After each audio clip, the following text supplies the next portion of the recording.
ఒక చిన్న గ్రామం నుంచి తెలంగాణ మొదటి సీఎం వరకు ఇది కేసీఆర్ జర్నీ. స్వప్నాలు సాకారం చేసిన అసాధారణ కథ. 1954 ఫిబ్రవరి 17న చింతమడక గ్రామంలో జన్మించాడు కల్వకుంట్ల చంద్రశేఖరరావు. అయితే ఆయన తల్లిదండ్రులు రాఘవరావు వెంకటమ్మ మొదట పోసనపల్లి గ్రామంలో జమీందారీ కుటుంబం. 1940 చివర్లో ఎగువ మానేరు డ్యాం నిర్మాణం వల్ల వారి భూములు నీటి ముంచేత మునిగిపోయాయి. కుటుంబం అంతా వలస వచ్చింది చింతమడకకు. 9 మంది అక్కలు, ఒక అన్న.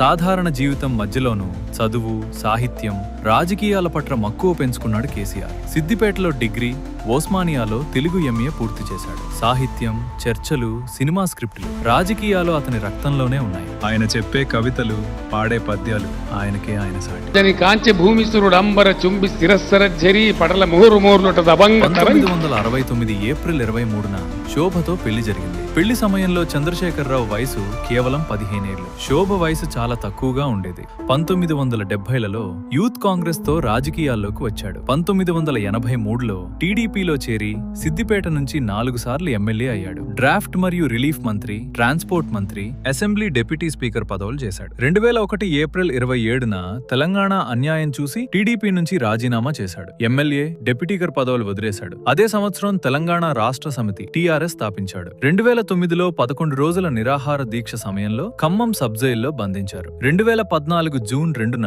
తెలంగాణ రాష్ట్రం ఏర్పడింది. గజ్వేల్ నుంచి గెలిచి తెలంగాణ మొదటి ముఖ్యమంత్రి అయ్యాడు. 2014 నుంచి 2023 డిసెంబర్ 7 వరకు సీఎంగా 2 సార్లు పనిచేశాడు. 2023 అసెంబ్లీ ఎన్నికల తర్వాత ప్రతిపక్ష నాయకుడిగా మారాడు.